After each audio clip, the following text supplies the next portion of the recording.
Retrouvez Businesswoman avec MAF Pro, l'assurance des artisans, commerçants et professions libérales. MAF Pro, la référence qualité pro. Efficace et pas cher. C'est la MAF que je préfère. C'est la MAF.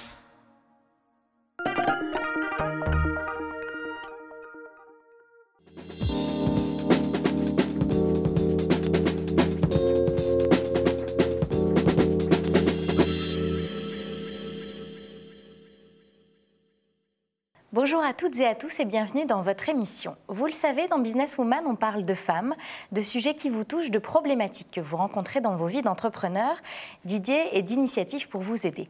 Et bien sûr, on parle surtout de vous. Le mois de mars est marqué par la journée de la femme, qui, soit dit en passant, est bien trop courte pour mettre à l'honneur toutes les femmes de notre pays. Aujourd'hui, j'ai justement eu envie de mettre deux femmes à l'honneur. Elles sont engagées jusqu'à la moelle, tirer l'humain vers le haut, chercher le meilleur en chacun, c'est leur leitmotiv. J'accueille aujourd'hui Aude de Thuin, bonjour. Bonjour. Vous êtes créatrice du Women's Forum for the Economy and Society et fondatrice d'Osons la France. Vous nous expliquerez de quoi il retourne. Et j'accueille également Emmanuelle Duez, bonjour. Bonjour. Vous êtes cofondatrice et présidente de Women Up, première association créée par et pour la génération Y, consacrée à la mixité en entreprise, et vous êtes désormais aussi entrepreneur. Vous avez créé The Boson Project, laboratoire de développement du capital humain. Vous nous traduirez tout ça également. Alors mesdames, première question, qu'est-ce que vous mangez le matin? Je veux dire, qu'est-ce qui vous fait votre désir de faire avancer les choses comme ça au quotidien? Vous êtes dotée d'un gène spécifique, Aude de Thuin? Oui, moi j'ai un gène spécifique, celui de l'entrepreneuriat. C'est-à-dire que je crois qu'on est entrepreneur, du verbe naître, et donc je l'ai. Et le jour où j'ai pris conscience de ça, je me suis dit que je serais entrepreneur. Mais il faut juste savoir qu'on a cette chose en soi. Parce que je ne crois pas qu'on le devienne par hasard. Et comment on le devine alors qu'on l'a? Vous savez, les femmes sont de tout. Voilà. C'est bien pour ça qu'on est ici. Absolument. Et Emmanuelle, comment avez-vous ce même gène spécifique qu'Aude de Thuin? Ouais, je pense que j'ai exactement le même gène. Je pense effectivement qu'on est intrinsèquement entrepreneur. Et on le ressent parce que chaque minute qu'on passe, c'est du pur plaisir. Enfin, moi, c'est la raison pour laquelle je me lève. Et c'est ce à quoi je me nourris, parce que chaque jour qui passe est une journée hyper différente, avec 50 000 challenges à l'intérieur. Et ça n'est que du pur plaisir. Du challenge au quotidien. Ah oui, tout le temps. Parce que je pense aussi que le challenge est une obligation, c'est-à-dire pour nous tenir éveillés. Et ce que dit Emmanuelle est très juste, c'est-à-dire que le plaisir de savoir pourquoi on se lève le matin est quelque chose que tout le monde n'a pas. Et c'est une chance, même si être entrepreneur, c'est en même temps hyper compliqué. Oui, surtout par les temps qui courent. Non, c'est vraiment pas facile. Mais c'est ce qui nous donne cette adrénaline nécessaire tous les jours. Alors Aude, vous êtes à l'origine du désormais incontournable Women's Forum. Et aujourd'hui, vous allez plus loin que ce sujet déjà très ambitieux sur la place des femmes. Vous avez créé Osons la France, donc ce mouvement qui est destiné à donner la parole à celles et ceux qui ont envie de faire avancer les choses. En quelques mots, comment est né ce mouvement? Alors d'ailleurs, je ne sais pas si je dois dire mouvement, manifestation. C'est tout ça en même temps, parce que la matérialisation, c'est un forum. C'est-à-dire qu'on fait 4 journées par an à Paris, Lyon, Lille et Nantes. Et en même temps, c'est en train de devenir un mouvement, qui est le mouvement de la société civile. Moi, j'ai décidé de faire ça tout simplement parce que j'en ai marre de tous les jours d'entendre la France se faire mal. On ne réalise pas à quel point on est brutal avec nous-mêmes, à quel point... Alors c'est vrai qu'il y a toutes les raisons d'aller mal. Je veux dire, toutes les raisons, tous les chiffres qui nous sont assénés tous les jours, pas de perspective, pas de vision et tout ça, sauf que nous devons vivre en même temps tous les jours, que nous avons des enfants, que nous avons des petits-enfants, et que si on continue à vivre dans cette douleur quotidienne avec des messages négatifs, on va aller très mal. Et la France n'est pas loin d'être déprimée aujourd'hui. Et donc moi j'ai décidé, après, probablement que j'ai décidé ça parce que j'avais fait le Women's Forum, et que ça m'a donné cette... je me suis nourrie de l'énergie des femmes, des autres dans le monde entier. Je me suis nourrie en particulier des femmes dans les pays émergents et dans des pays qui partaient de rien et qui n'ont rien. Et lorsque je nous entendais, à chaque fois que je rentrais de voyage, nous plaindre, j'arrivais à Roissy, ça commençait dans le taxi, qui était absolument odieux, pas sympathique, et que je voyais l'arrogance de tous ces gens qui nous... Oui, mais vous savez, l'image qu'on projette, la première chose, c'est qu'ils nous disent « mais qu'est-ce qu'ils ont vos taxis ?» Enfin, c'est la première chose quand même, quand on rentre de l'étranger, quand on arrive de l'étranger. Donc ensuite, cette arrogance, le fait de ne pas être accueillant, alors que les étrangers considèrent que nous avons tout. C'est-à-dire que nous avons le plus beau pays du monde, on a le pinard, on a la mode, on a les infrastructures. Regardez le TGV, c'est une chose. On a la bouffe. On a à peu près tout. Et donc, on peut aussi partir de ce qu'on a, étant donné la crise qui est la nôtre, et se poser la question de vers quel monde on va demain, et voir dans quelle mesure on peut contribuer. Et il faut arrêter de tout attendre de l'État maintenant. Il faut maintenant considérer que nous avons aussi un devoir, et c'est pour ça que j'ai lancé Osons la France. C'est pour dire aux gens, vous devez contribuer. Et tout votre engagement vient effectivement des origines depuis le début de vos projets. D'ailleurs, l'origine d'un projet explique beaucoup de choses, c'est votre cas aussi. J'aimerais bien mêler Women Up et The Bosom Project, parce que j'ai l'impression qu'ils sont intrinsèquement liés. J'ai l'impression que The Bosom Project, c'est une suite logique de Women Up. Est-ce que je me trompe? Non, complètement. En fait, Women Up, on l'a créé au début pour s'intéresser aux femmes, parce qu'on était jeunes, qu'on a pris conscience de ce qu'on appelle le plafond de verre, que ça nous a considérablement horrifiés, et qu'on s'est dit qu'il fallait que le plus de jeunes femmes en France soient au courant de ce phénomène. Et puis, de fil en aiguille, on s'est rendu compte que nous, on portait, en tant que jeunes femmes Y, c'est-à-dire des moins de 30 ans, un regard assez différent de nos aînés sur ces thématiques de mixité en entreprise. Donc, on a commencé à s'intéresser au sujet de la génération Y. On a mené avec Mazars une grande étude internationale sur les aspirations de la génération Y dans 64 pays. Et on s'est rendu compte que notre intuition était la bonne. Donc, la génération Y existe. Elle a des aspirations qui sont assez différentes des générations précédentes et elle est probablement, en tout cas c'est ce qu'on promeut au sein de Women Up, la génération charnière qui pourra faire changer les choses en matière de mixité dans les entreprises. Et alors comment est né The Bosom Project suite à ça ? Alors, une fois qu'on a mis le doigt sur la génération Y, on s'est dit, en fait, c'est pas possible qu'il y ait que des wires dans les entreprises, il doit bien y avoir d'autres générations.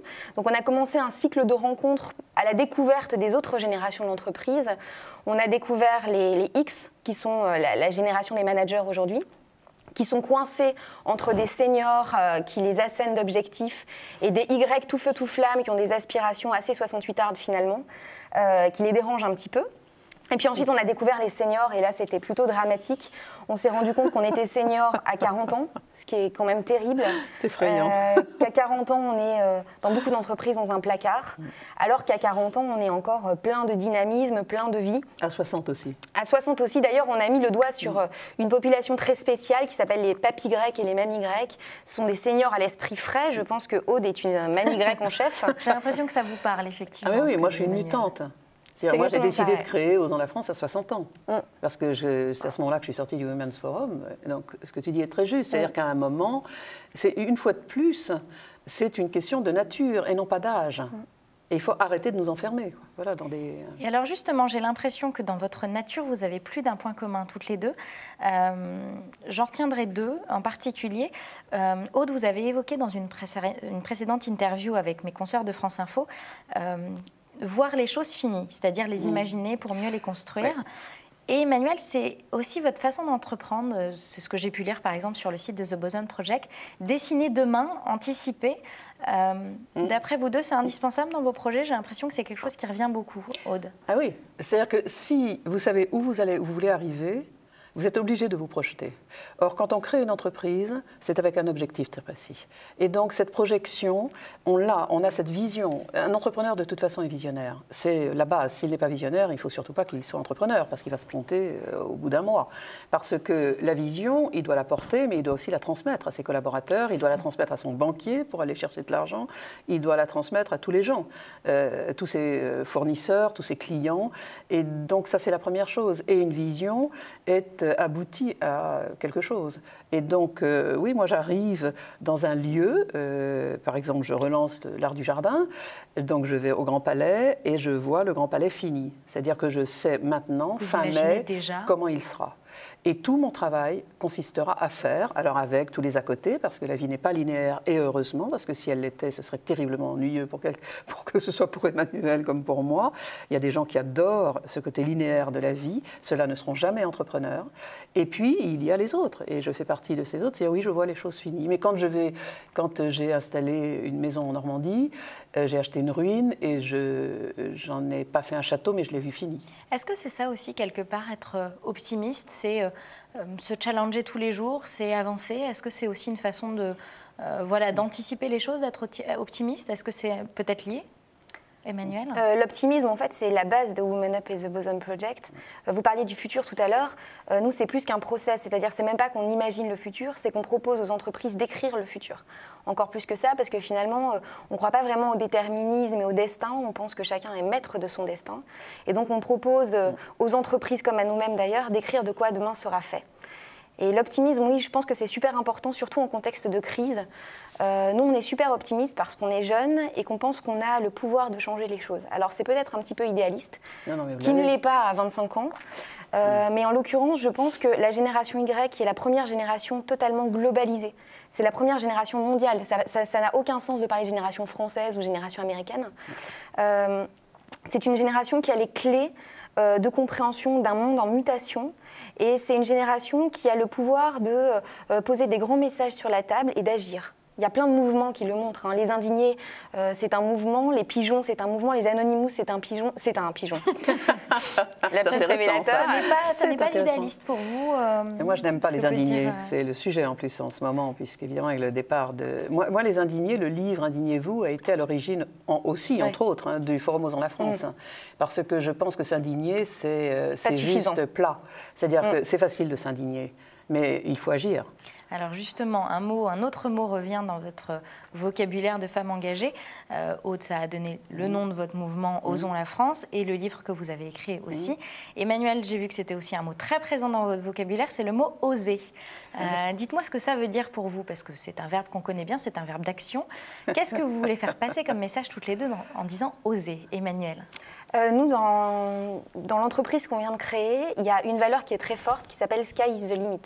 Et donc l'idée, c'est de se dire que rien n'est impossible et qu'il faut viser 200 pour avoir 100%. Et c'est ça pour moi, oser. C'est de se dire qu'on peut aller super loin, super haut et qu'on a les barrières qu'on se fixe. Et vous pensez que quel que soit le contexte dans lequel on est, le contexte dans lequel on grandit, chacun a cette potentialité à faire évoluer ça en lui-même, quel que soit le milieu, par exemple, dont il vient? J'en suis absolument convaincue. Après, on a ou pas ce gène de l'entrepreneuriat. On peut être un salarié extraordinaire qui ose. Ça s'appelle un intrapreneur et c'est sur quoi on travaille également. Il faut que les entreprises les trouvent. Il faut que les Et nous, on peut les aider d'ailleurs, ça tombe bien. Mais le talent dans les entreprises est dingue. Et c'est fou. C'est fou quand on rencontre les gens dans l'entreprise et quand on sort de la sphère de direction et quand l'entreprise ose justement chercher les talents, l'entreprise va mieux. D'abord parce qu'elle crée quelque chose, une énergie nouvelle dans l'entreprise et qu'on se rend compte que quelqu'un qui a une idée va la communiquer à l'autre, va en parler avec l'autre et tout d'un coup ça crée une synergie qui n'est qu'au profit de l'entreprise et de la personne évidemment qui est à l'origine de ça. Et des collaborateurs. Et c'est formidable. Et c'est en ça que le changement est en train de se faire. Et donc c'est oser donner la parole aussi chez soi. C'est oser se dire, bon, OK, voilà notre métier principal. Une entreprise a toujours un métier, elle a toujours... mais qu'est-ce qu'on pourrait faire de plus? Et c'est comme ça qu'il y a eu des découvertes très extraordinaires dans le monde. Le monde a avancé de ça. S'il y avait un message à faire passer aujourd'hui, l'une comme l'autre, aux femmes de prime abord et aux hommes aussi, puisque on n'est pas là pour stigmatiser l'homme et la femme. Non, surtout pas. Ce serait quoi, Aude? Dites-moi. Pour moi, c'est évidemment dire aux femmes, oser, oser. Moi, j'ai une chose que je dis et que je répète, c'est oser écouter vos intuitions. Écoutez-vous, c'est-à-dire interrogez-vous, parce qu'il ne faut pas que les femmes créent des entreprises simplement par défaut. C'est-à-dire qu'elles ont été licenciées, qu'elles ne sont pas heureuses, bon, on peut comprendre tout ça, mais elles ne doivent pas le faire par défaut. Parce que créer une entreprise par défaut va les amener à l'échec. Elles doivent le faire par motivation, par idées majeures qu'elles auront eues et par une vision qu'elles ont de faire les choses autrement. Et ça, c'est... Et donc, c'est écouter ces intuitions. Et cette vision est souvent liée à l'intuition. Et quand une intuition passe, c'est une fois, bon, OK, c'est pas autre chose. Quand une intuition revient, et qu'elle revient, la plupart du temps, c'est un projet. Et donc, un projet, ça veut dire une entreprise. Et c'est là où les femmes doivent interroger leurs intuitions et écouter leurs intuitions parce qu'elles sont très intuitives. C'est une nature, c'est quelque chose qui nous est donné. Peut-être, les hommes l'ont aussi. Il se trouve que nous avons cette capacité à plus entendre cette intuition, à plus la comprendre et déceler ce qu'il y a derrière. Donc voilà, moi je dis aux femmes, osez l'intuition. Emmanuel, quel est votre message de la génération Y à faire passer aux femmes et aux hommes d'ailleurs? Alors moi en fait ça serait un message plutôt aux entreprises en toute humilité bien sûr, ça serait oser la femme, les femmes en entreprise. Ça serait oser la jeunesse, Ouais, parce que bien sûr. c'est un capital d'innovation, de créativité extraordinaire.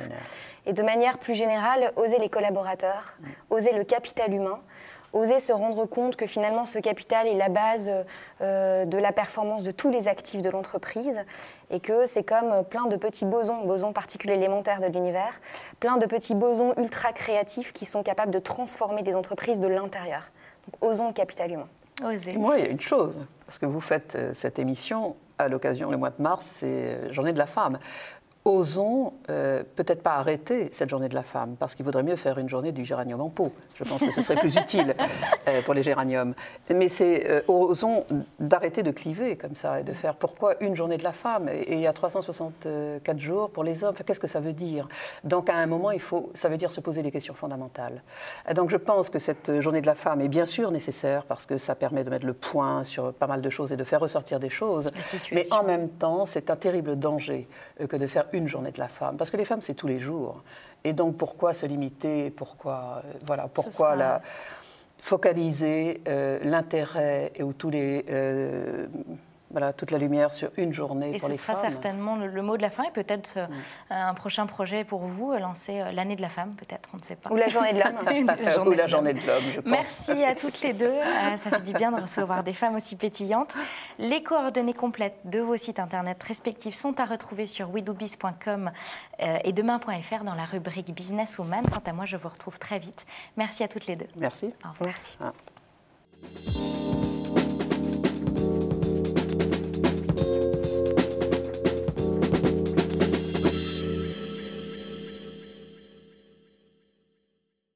Business Woman vous a été présenté par MAF Pro, l'assurance des professionnels depuis plus de 60 ans. MAF Pro, la référence qualité pro. Efficace et pas cher. C'est la MAF que je préfère. C'est la MAF.